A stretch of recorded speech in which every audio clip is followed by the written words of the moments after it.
सुन्नतल एहतिकाफ। नवैतु सुन्नतल एहतिकाफ। इमाम सखावी फरमाते हैं, अल्लाह पाक अपने मुकर्रब फरिश्तों में आप सल्लल्लाहु अलैहि वसल्लम की सना करता है और फरिश्ते आप सल्लल्लाहु अलैहि वसल्लम पर दुरूद भेजते हैं। फिर ज़मीन वालों को हुक्म दिया कि वो भी प्यारे आका सल्लल्लाहु अलैहि वसल्लम पर दुरूद भेजें, ताकि ज़मीन व आसमान में सारी मखलूक आप सल्लल्लाहु अलैहि वसल्लम की सना में ज़िक्र में मसरूफ़ हो जाए, सारे हुजूर के ज़िक्र में मशगूल हो जाए। इसलिए हमें कसरत से दुरूद पाक पढ़ना चाहिए। अपने प्यारे आका सल्लल्लाहु अलैहि वसल्लम का ज़िक्र हमें कसरत से करना चाहिए। सल्लु अलल हबीब सल्लल्लाहु अलैहि वसल्लम। अल्लाह पाक ने कुरान मजीद में नेक लोगों की एक दुआ ज़िक्र फरमाई है कि नेक लोग इस तरह दुआ करते हैं। तर्जमा कंजुल ईमान, ऐ हमारे रब हमारे दिल टेढ़े न कर, बाद इसके कि तूने हमें हिदायत दी और हमें अपने पास से रहमत अता कर, बेशक तू है बड़ा देने वाला। रमज़ान का महीना गुज़रा। रमज़ान में अक्सर लोग नेक बन जाते हैं, नेकियां करते हैं, हिदायत पाते हैं, दिल सीधे रास्ते पे आते हैं, जंग दूर होता है, नमाजियों की तादाद बढ़ती है, तिलावत करने वालों में इजाफ़ा होता है, सदका खैरात इत्काफ तरावी मुसलमानों की खैर खाई कई नेकियों में निस्बतन इजाफ़ा हो जाता है। यकीनन ये हिदायत ही है। अब हमें चाहिए कि हम भी अल्लाह की बारगाह में दुआ करते रहा करें और वक्तन फ़वक्तन दिल जमी के साथ ये दुआएं करते रहा करें कि या अल्लाह पाक, माह रमज़ान में तूने हमें हिदायत का नूर अता फ़रमाया, हमें नेकियों की तौफ़ीक दी, नेकियों का जज्बा मिला, नमाज़ों की तौफ़ीक मिली। ए हमारे प्यारे अल्लाह, हम पर करम फरमा, जो ख़ताएँ हुई जाने अनजाने में, जो गुनाह हुए वो मुआफ़ फरमा, और माह रमज़ान में जो इबादत को रुझान बढ़ा था, या अल्लाह इसमें मज़ीद तरक्की अता फ़रमा, उस पर इस्तिक़ामत अता फ़रमा।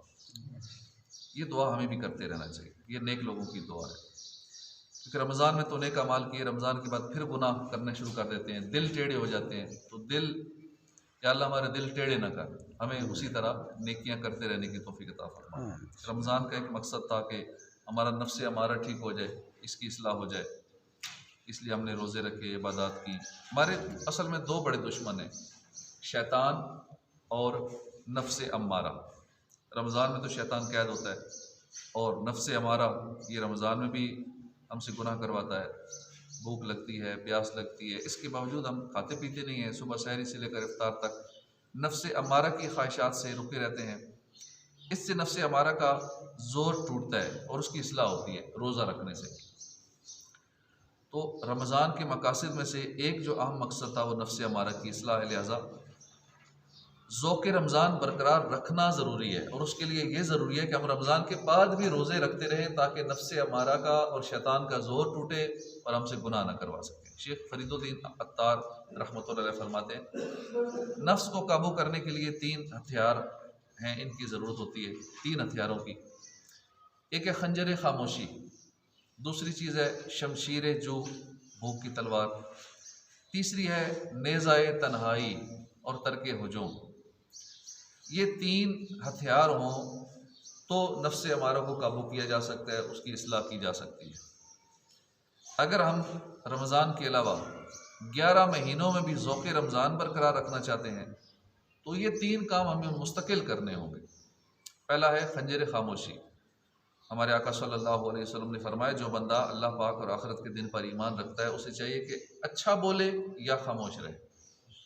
हज़रत असवद रज़ी अल्लाह अन्हु सहाबी रसूल हैं, आप फरमाते हैं, मैंने अल्लाह के आखिरी नबी रसूल हाशमी सल्लल्लाहु अलैहि वसल्लम की खिदमत में अर्ज़ किया, या रसूल अल्लाह मुझे नसीहत फरमाइए।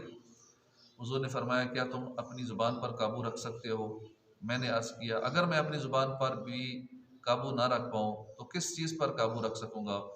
सरदार अंबिया सल्लल्लाहु अलैहि वसल्लम ने फरमाया, क्या तुम अपने हाथों पर काबू रख सकते हो? मैंने अर्ज़ किया, या रसूल अल्लाह, अगर मैं अपने हाथ पर भी काबू ना रख सकूँ तो किस चीज़ पर काबू रख सकूँगा?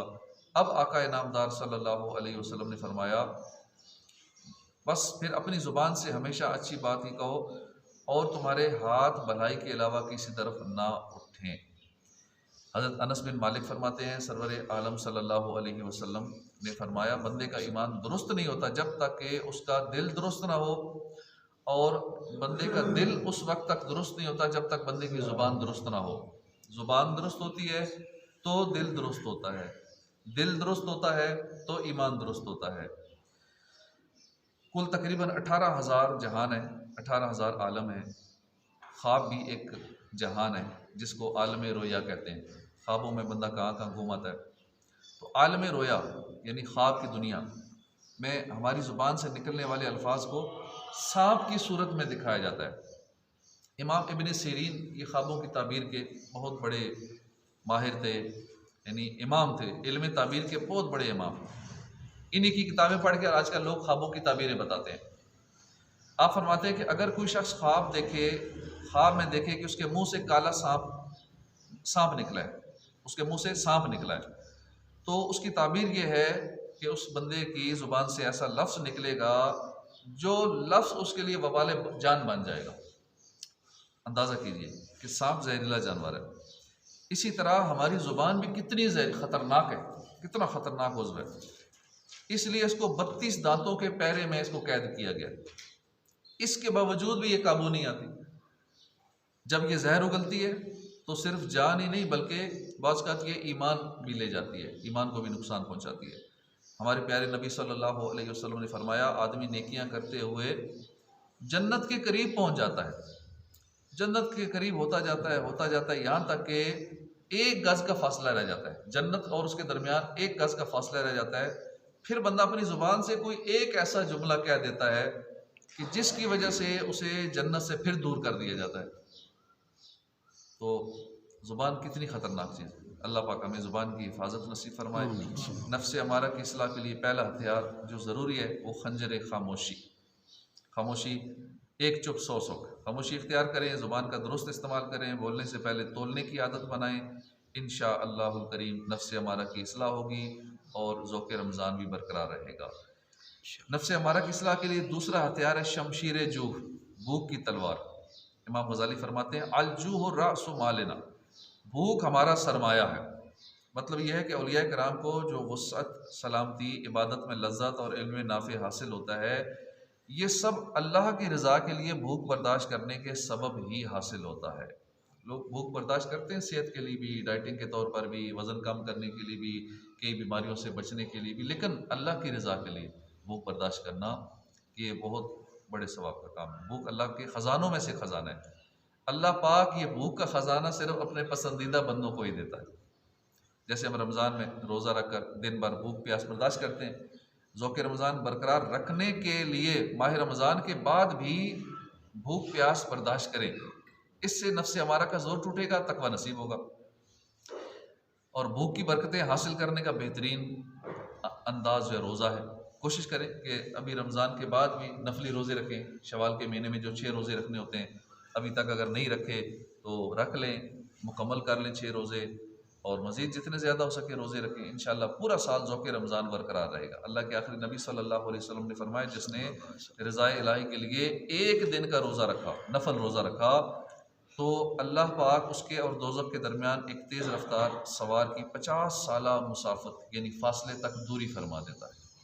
हज़रत अबू उमामा फरमाते हैं, मैंने अर्ज़ किया, या रसूल अल्लाह, मुझे ऐसा अमल बताइए जिसके सबब मैं जन्नत में दाखिल हो जाऊँ। फरमाया, रोज़े को ख़ुद पर लाजिम कर लो, क्योंकि इसकी मिसल कोई अमल नहीं।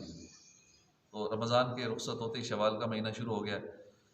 इसके खासकर जो 6 रोज़े हैं, जिसको शश ईद के रोज़े कहा जाता है, बहुत फजीलत है इसकी कि जिसने रमज़ान के रोज़े रखे फिर 6 शवाल के रोज़े रखे तो गुनाहों से ऐसे निकल गया जैसे आज ही माँ के पेट से पैदा हुआ। जिसने रमज़ान के रोज़े रखे फिर उनके बाद 6 दिन शवाल के रोज़े रखे तो ऐसा है जैसे उम्र भर का रोज़ा रखा।